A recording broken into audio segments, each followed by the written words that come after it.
Ketua Yuni, perwakilan dari kelompok 7, ingin mempresentasikan hasil diskusi kami yang dibawakan pertama dengan saya sendiri. Media pembelajaran adalah sebuah perantara atau pengantar yang digunakan oleh guru dalam kegiatan pembelajaran untuk merangsang dan motivasi siswa dalam proses belajar. Dalam pembelajaran di kelas rendah, seorang guru harus memiliki keterampilan mengajar yang baik. Guru diharuskan mampu mendesain kegiatan pembelajaran yang menarik sehingga siswa akan berantusias dalam proses kegiatan pembelajaran. Agar proses pembelajaran berhasil dengan baik, maka sebaiknya guru dalam membuat alat bantu pengajaran perlu mengakomodasikan kebutuhan peserta didik dengan memperhatikan beberapa hal. Pertama, peserta didik kelas rendah tahun pertama lebih mudah belajar membaca dan menulis dengan menggunakan media gambar, cerita, lagu, atau suara dibandingkan dengan menggunakan buku acuan yang dijual toko-toko ataupun menggunakan buku tulis. Kedua, pelajaran membaca dan menulis seharusnya diajarkan saat di TK, sehingga pada saat memasuki SD kelas 1, mereka sudah siap mengikuti pelajaran, terutama pada pelajaran yang membutuhkan kemampuan membaca dan menulis yang baik. Ketiga, peserta didik kelas rendah tahun pertama membutuhkan pendamping dalam belajar membaca dan menulis. Guru harus mampu mengembangkan media pembelajaran. Media yang digunakan dalam pembelajaran menulis permulaan ada beberapa jenis media yang dapat digunakan, antara lain, pertama, papan tulis, digunakan guru untuk memberikan contoh, dan oleh siswa digunakan untuk menuliskan apa yang ditugaskan oleh guru, misalnya menulis kata, kalimat, nama sendiri, dan sebagainya. Kedua, papan selip digunakan oleh guru untuk menyelip gambar atau kartu kata, kartu kalimat yang harus disalin oleh siswa atau gambar yang harus dituliskan judulnya oleh siswa.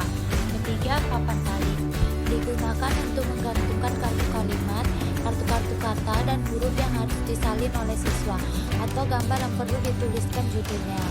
Keempat, majalah anak-anak dapat digunakan untuk menyalin kalimat sederhana yang ada di dalamnya atau menyalin judul.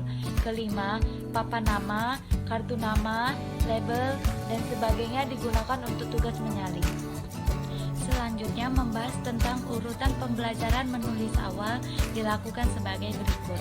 Pertama, pengenalan huruf dengan lagu ABC. Biasanya untuk mempermudah pelajaran membaca dan menulis, pengajar memperkenalkan kepada murid dengan lagu ABC yang lazim dikenal dengan pembelajaran membaca dan menulis. Kedua, memegang pensil. Memegang pensil harus dengan erat tetapi lentur. Bila murid tidak terbiasa, goresan pensil akan bergerigi dan tidak mantap. Guru memerintahkan semua murid perlu memegang pensil dan menunjukkan di udara. Selanjutnya, guru berkeliling untuk memeriksa bila ada murid yang memegang pensil secara keliru. Guru mesti memperbaiki bila ada murid yang kekeliru memegang pensilnya. Baiklah, saya akan melanjutkan penjelasan dari Saudari Adinda. Yang ketiga yaitu menggoreskan pensil atau miring, tegak, datar, dan lingkaran. Menggoreskan pensil merupakan latihan awal yang mesti dikuasai murid. Di kelas 1, menggoreskan pensil ini mesti dilakukan semua murid. Murid menggoreskan pensilnya secara miring atau diagonal, tegak atau vertikal, datar atau horizontal, dan lingkaran atau sirkel dan oval. 4. Menurut pengenalan huruf C, D, G, J, Y, urutan pengenalan huruf yang disampaikan kepada murid adalah sebagai berikut. Yang pertama, vokal A, I, U, E,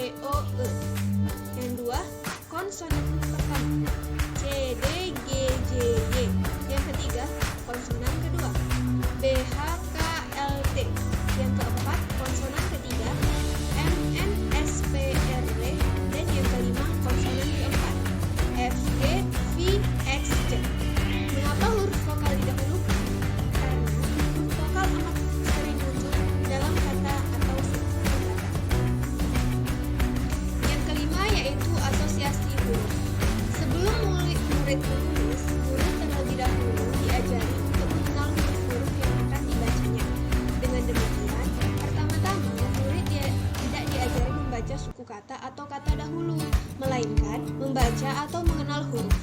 Hal ini penting dilakukan karena tidak semua murid di kelas 1 mengenal huruf. Tidak semua murid pernah belajar di taman kanak-kanak atau playgroup. Tidak semua murid pernah diajari orang tuanya mengenal huruf, membaca dan menulis sebelum murid itu masuk sekolah dasar. Dan yang keenam, kreasi kata atau kalimat awal. Contohnya, seperti pada zaman dahulu kala hiduplah seorang putri, atau setiap hari Budi pergi ke sekolah. Sebagai calon guru di sekolah dasar atau di madrasah ibtidaiyah, tentunya kita harus mengetahui jenis, tujuan, dan permasalahan dalam pengajaran menulis di sekolah dasar, serta mengatasi permasalahan yang ditemukan dalam pengajaran menulis di sekolah dasar dan pendekatan pembelajaran menulis di SD. Menulis merupakan kemampuan menggunakan pola-pola bahasa secara tertulis untuk mengungkapkan suatu gagasan atau pesan.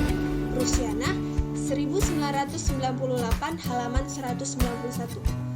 Menulis adalah suatu proses menyusun, mencatat, dan mengkomunikasikan makna dalam tataran ganda bersifat integratif dan diarahkan untuk mencapai tujuan tertentu dengan menggunakan suatu sistem tanda konvensional yang dapat dilihat atau dibaca. Tatkala 1982.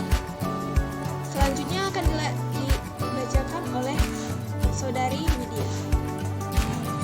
Menurut Herap 1989, ragam tulisan didasarkan pada tujuan umum. Berdasarkan hal tersebut, menulis dapat dibedakan menjadi 5, yaitu nomor 1 yaitu deskripsi atau berian. Deskripsi berasal dari bahasa Latin describer yang berarti menggambarkan atau memerikan sesuatu hal. Yang kedua adalah eksposisi atau paparan.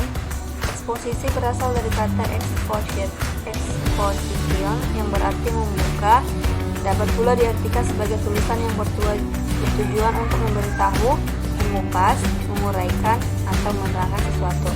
Yang ketiga adalah argumentasi atau bahasan. Yang dimaksud dengan tulisan argumentasi adalah karangan yang terdiri atas paparan, alasan, dan penyampaian pendapat untuk membangun suatu kesimpulan. Yang keempat adalah kisahan. Narasi atau naratif adalah tulisan berbentuk karangan yang menyajikan serangkaian peristiwa atau kejadian menurut urutan terjadinya atau kronologisnya dengan maksud memberi makna kepada sebuah kejadian sehingga pembaca dapat menarik hikmah dari cerita itu. Dan yang kelima adalah persuasi. Yang dimaksud adalah memengaruhi orang lain. Dalam persuasi selain logika, perasaan juga memang memegang peranan penting. Tujuan menulis yaitu untuk memberikan suatu informasi, untuk meyakinkan atau mendesak, untuk menghibur atau menyenangkan, dan untuk mengekspresikan perasaan atau emosi yang kuat.